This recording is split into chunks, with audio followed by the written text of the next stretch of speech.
দাবিগুলো খুব স্বাভাবিক যে আগে যে দাবিগুলো ছিল খাবারের মান উন্নত করা, আবাসন ব্যবস্থা উন্নত করা, ক্যাম্পাসে পাওয়ার পলিটিক্স না করে ওয়েলফেয়ার পলিটিক্স যেটা সেটা করার চেষ্টা করা, এইসব দাবিগুলোই আমরা চাচ্ছি।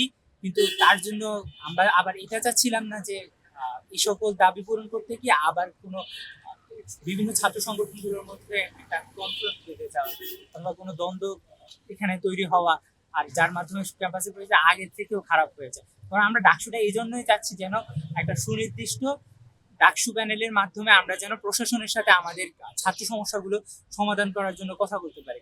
কিন্তু সেটা করতে গিয়ে যদি আহ, পরিস্থিতি তার চাইতেও গুরুতর হয়ে যায়, তখন আমরা মানে ডাকসুটাকে ফেলিয়ার হিসেবে বিবেচনা করতে হবে, আমরা বাধ্য হব। আচ্ছা, আপনার কাছে একটা বিষয় জানতে চাচ্ছি। সেই বিষয় হচ্ছে, যারা ডাকসুতে নির্বাচনে অংশগ্রহণ করবে সেই আপনাদের কাছে কি এখন পর্যন্ত তারা তাদের যে প্রতিশ্রুতি, সেই প্রতিশ্রুতি আপনাদের কাছে এখন পর্যন্ত প্রকাশ করেছে কিনা? কোনো প্রার্থীর সাথে বিশেষভাবে আমাদের কথা হয় না, আমাদেরকেও অ্যাপ্রোচ কেউ করেনি। যতটুকু দেখেছিলাম ঢাকা বিশ্ববিদ্যালয়ের যে বিভিন্ন পেজগুলো থেকে, বিভিন্ন গ্রুপগুলো থেকে দেখেছিলাম যে ওনারা প্রার্থী, কিন্তু তাদের দাবি দেওয়া কি আর তাদের মানে আমাদের জন্য তারা কি করতে যাচ্ছে এসব নিয়ে আমরা খুব বিস্তারিত কারো থেকে কিছু পাইনি। আচ্ছা, আপনাদের আপনাদের কাছে ব্যক্তিগতভাবে জানতে চাচ্ছি, আপনার কাছে কি কোনো পছন্দের প্রার্থী আছে কিনা, যেন আমি তাকে ভোট দেবো, এরকম কোনো পছন্দের দলীয় প্রার্থী আছে কিনা? দলীয় প্রার্থী আমার ভিপি পদে তো অনেকটাই শুনলাম, আব্দুল কাদের ভাই আছে, সাদিক কেরাম ভাই আছে, মোহাম্মদ মাহবু আছে। এদের তিনজনেই মানে প্রধানত নাম শুনেছি। আর এই তিনজনের মধ্যে যদি আমি সিলেক্ট করতে হয়, আমি সম্ভবত আহ সাদিক কেরাম ভাইকে, তার আন্দোলনের অবদানের কারণে আর তাকে নিয়ে যে বিভিন্ন রিউমার অথবা যে কোন বিভিন্ন কথা এসেছে তার, সেগুলো আমার মানে মনে হয়েছে তার আন্দোলনে অনেক অবদান আছে। সেজন্য আমি চাইবো যে উনি দিতে পারেন।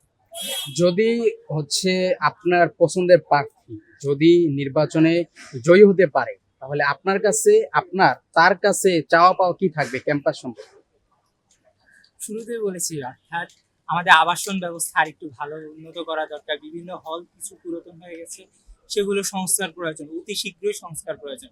খাবারের মান বিভিন্ন হলে বিভিন্ন রকম, এক এক হলে ভালো তো আরেক হলে খারাপ, এরকম যেন না হয়। সকল হলের মধ্যে একটা স্বাস্থ্যসম্মত খাবারের ব্যবস্থা করা যায়। আর বিশেষ করে পানির ক্ষেত্রে এখানে একটা রিপোর্ট হয়েছিল যে পানিও খুব বেশি দূষিত। এই সকল ব্যাপার, অর্থাৎ ছাত্রদের স্বাস্থ্য সংশ্লিষ্ট এবং তাদের যে স্বাস্থ্যের জন্য যেগুলো উপকারী সেই সকল ব্যবস্থা গ্রহণ করা, এবং সার্বিকভাবে আমরা ঢাকা ভার্সিটির রাজনীতিতে এগিয়ে থাকলে শিক্ষাক্ষেত্রে পিছিয়ে আসছে, সেই ক্ষেত্রে কিছু কাজ করা। অর্থাৎ রাজনৈতিক পরিস্থিতিটাকে সামলে রাখা, অথবা রাজনীতিতে যে বিভিন্ন কনফ্লিক্ট গুলো তৈরি হচ্ছে সেগুলো দমিয়ে রাখা, অর্থাৎ শিক্ষার্থী বান্ধব একটা ঢাকা ভার্সিটি গড়ে তোলা।